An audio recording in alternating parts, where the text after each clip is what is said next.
Hi, it's Richard Pearce from FinextraTV, and it's a privilege today to be joined by David Katz, who's the CEO and founder of Plastic Bank. David, hello, welcome. Hi, thank you. Thank you for having me. I was saying, you look like you're in the recording studio and you're just going to, break out in Sweet Caroline for me or something. But great to have you. Great to have you with us. I love the story of Plastic Bank, and nobody better to talk to us about it than you, of course. Tell us a bit about you, how you got into this and founded Plastic Bank, and what it is. Describe it to people. What we're doing had to occur for the world, and anyone we ask, is, do you think someone has to do something about what's happening in the ocean? Everyone is like, yes, of course they do. Someone has to do something about it. Most people arrive at that as a second conclusion. They first know in themselves, I want to do something about it, but I don't know how. As they come to the conclusion that someone else has to do it. And so ultimately, we're a beautiful conduit for the world to gather together to create the change that they wish to see occurring in the world. How does that look, in the field for us? We're a global chain of bank branches or stores for the world's poor, where everything in the store can be purchased using plastic garbage. We offer school tuition, medical insurance, Wi-Fi, cooking fuel, clean water, everything the poor truly need but couldn't afford, using garbage as money. So what lies inside of all of that? We've created a monetary standard. It's a network that allows the effective, authentic, transparent exchange of material value that then lands in the hands of the world's poor, ending suffering, ending poverty, and creating a new paradigm around the value of material. In the end, circular economy model where the material then goes back into the packages of our customers like Henkel, who uses the plastic. Social plastic is the material that we collect and trade.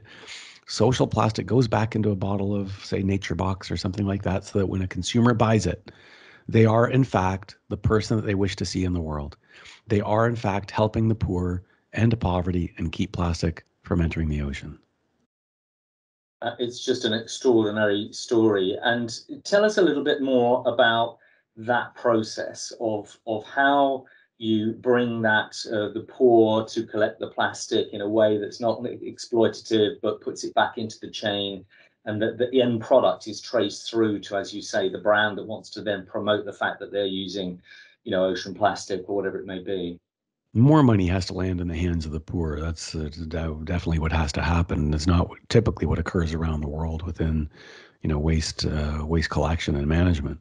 And for us, it's the use of the blockchain to take a Hyperledger Fabric. It's IBM blockchain platform that allows us to create the transparency and authenticity, making sure that no money is lost in the supply chain and that most of it lands in the hands of the poor. It also helps us, prohibit the, exploitation of children, and creates the transparency so that we can understand what's occurring in the ecosystem. So it's really the blockchain that provides the platform, the authenticity, and then it's really creating that banking architecture, using that to be able to provide a sense of transaction to the poor.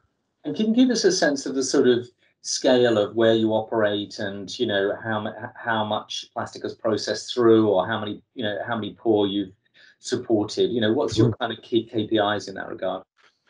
There's around 26,000 registered collectors. We influence somewhere around 100,000 family members. So we're operating in 5 countries. This year will be 9.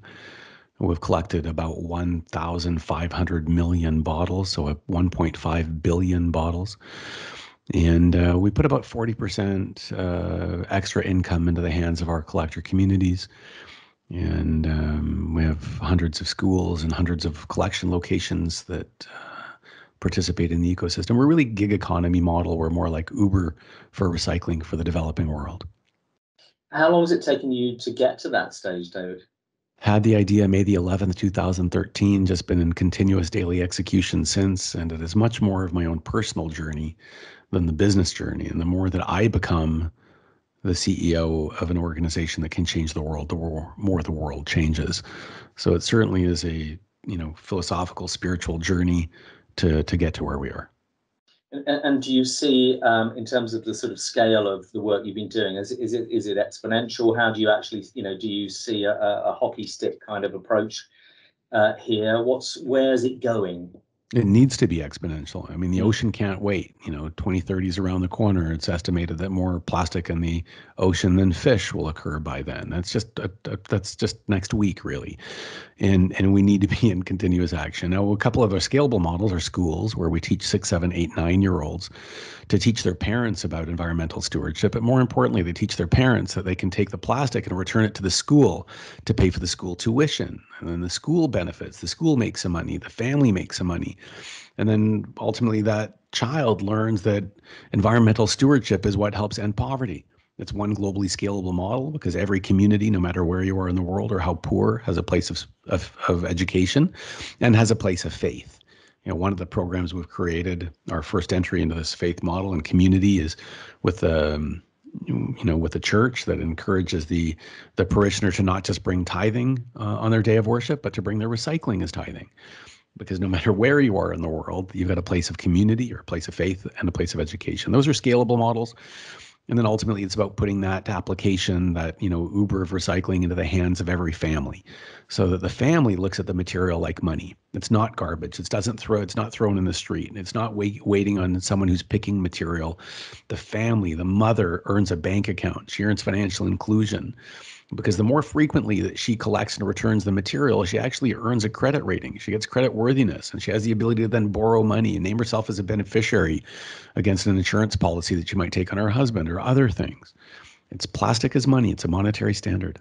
Mm. I mean, it's so powerful to me. I remember going through North India only a few years ago, and you could see the villages literally collect and sort every single thing, from Yeah, animal waste to burn or whatever it might sure. be for food, Uh-huh. to heat food. But plastic, they can't do anything with, and there is no waste disposal. So, if it has this value you're talking about, you can Yeah, see they've already got the mindset. It's just exactly. the way of Exactly. actually, yeah, Yeah, they're the world's most resourceful people. If they're not yeah. resourceful, they die. So you give them Yeah. an application, you give them a way to truly be exponential, and they flourish with it, of course. Yes, yes, absolutely. Now, let's go to the other end of the scale. What sort of, the brands that you're working with, how are they operating this? What's in it for them? We've got about 300 global customers, everything from Messi Johnson, Henkel, Procter Gamble, and so many others, that realize that unless they're participating in fixing the world, they're not going to be in business. Be in the paradigm that businesses succeed by investing in what will be and fail by investing in what was. What was sustainability. What was the conversation, oh, I'll do less damage this year than next year. We're beyond that. Look at the Greta generation, the tens of millions of students who marched through the streets. They didn't march so that we do less damage. They're looking for repair. That's the next generation. And the competitive analysis here is that that organization that stands forward and says that they're going to repair the damage that they've done and the damage that their competitors have done are the ones that are going to win. That's the regeneration economy, and that's what we're entering.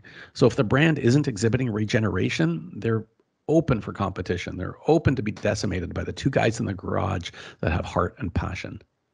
And these brands also can put this into, obviously we talk a lot on Finextra Sustainable Finance channel about ESG, environmental, social, and governance. This is all can feed into their ESG reporting, which obviously is attracting a huge amount of investor capital. So I For assume it's sure. helping them with their risk and That too. reputation, That, their brand, that all too. of these things. No It's question. positive, complete positive cycle, isn't it? No question. It has to be, and it is. And even when we dive deeper, when I ask our brands, why did you participate in the past? Oh, well, consumers are asking, well, what's the challenges today? We can't hire staff is the answer. They don't, this generation, they're not going to work for an organization that's killing the world. They want purpose. We're moving into a purpose economy. It's not give me what I want. It's support the cause that I believe in. And the same goes for your employer. You're not going to go work at an organization. So you won't hire the best and brightest talent. You won't have the greatest executive team because they're not motivated by money. They're motivated by change. Yeah, no, absolutely. And I know, so you have these great brands, and they're putting a lot of process through. They're actually putting product on the shelves, aren't they? That Yes. explicitly label Yes. that Social plastic. that Exactly. it's social plastic. And so this sort of communication is therefore getting to the consumer that you're talking about, which I think is so important. If you go again back down the other end of the chain, I was talking to one of your colleagues, and I thought it was really important to highlight that, people go, oh, well, there could be exploitation where children are sent out to gather the plastic and the collector comes in, and makes the money and it doesn't get to anybody. But you have quite some impressive approaches to that. Can you expand on how you try and avoid that issue?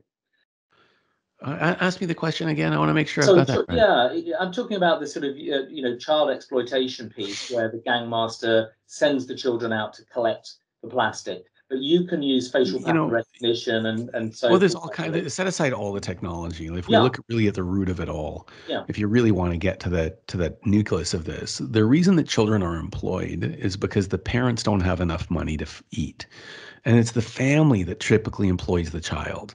Mm, That is what's happening. So mm, what the root solution is to put more money in the hands of those people who are employing their children so that the child can work hard at school. mm, Set all of that aside. That's the authenticity. If we really go upstream to look at the solution, that's where it is. And of course, within the technology, within the AI that we have as well, how do we recognize aberration? How do we look for that? What algorithms do we can we implement to see where spikes are occurring or where other people are generating additional revenue? Then we look at that. We have 160 staff globally that are just looking for those types of things. Of course, we have to steward the family. We've got to steward the child. The only place a child should work hard is at school, period.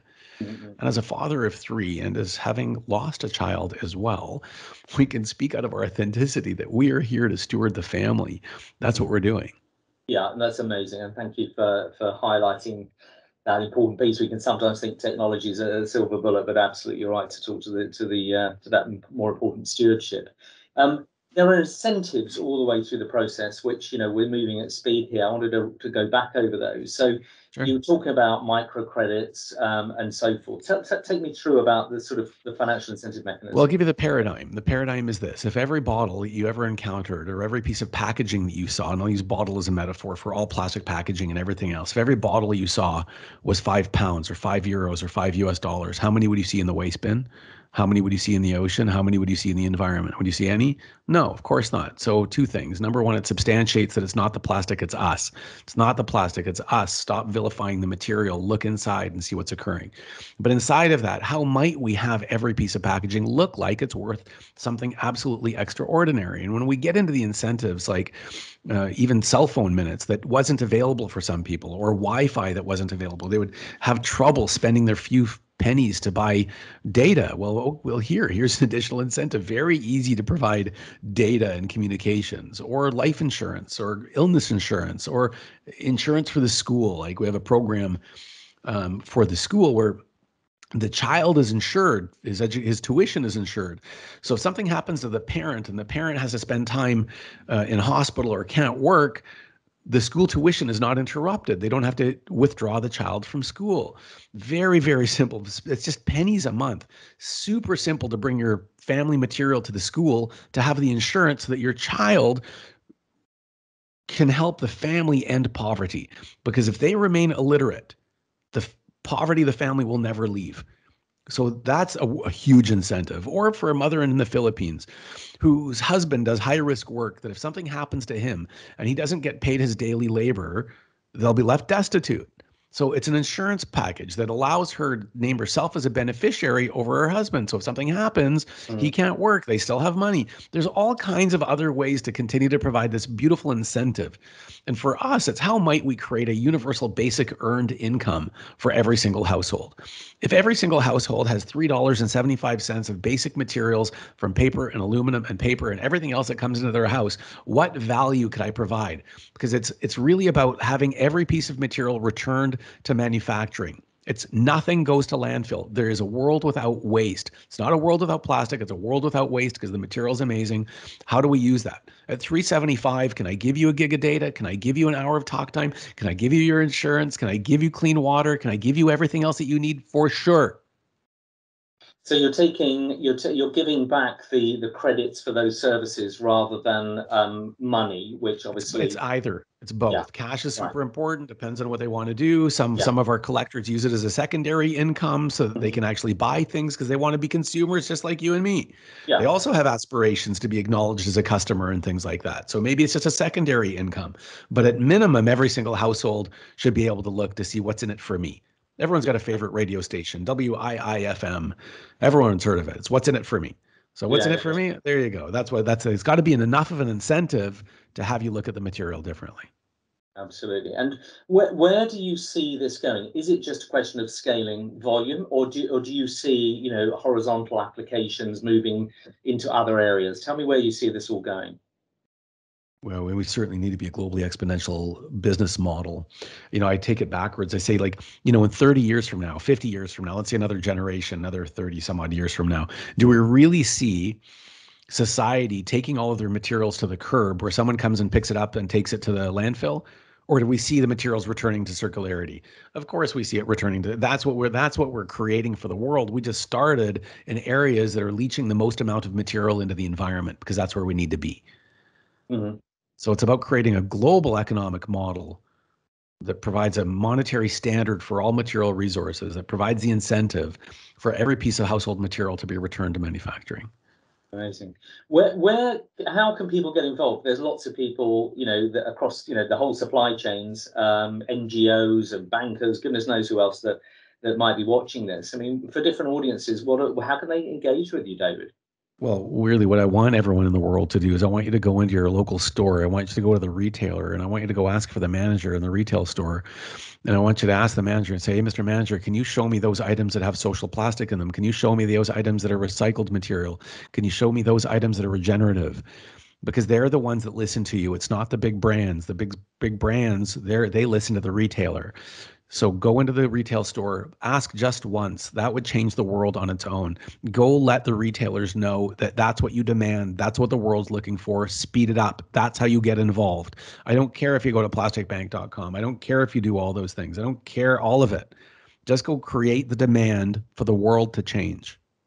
And we talk to people here on Finextra TV who are saying, well, I'm going to provide a banking app that's going to tell you what's in your shopping basket to allow you to nudge between, you know, the carbon or the plastic that's actually in your shopping, which is a kind of another digital way of Cool. actually For sure. making that. Again, they might want to contact you and say, how do For we sure track they your should. Of product? course. I'm David at plasticbank.com. That's easy. Find us, find me in LinkedIn, go to, all of it. I mean, just super available. Just Yeah, David and plastic and I'll pretty much come up and I'm super, super available and typically answer everything myself. So everyone can participate.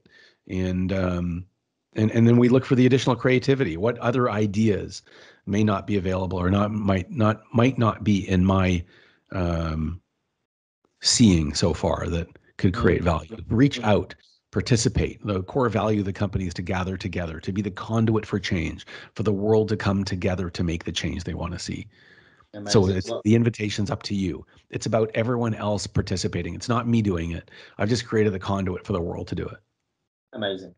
David, a great point on which to leave us. Thank you for sharing your time with us. And I really look forward to hearing further as we talk to you over the course of the next months and years. God bless. Thank you, Richard. Thank you.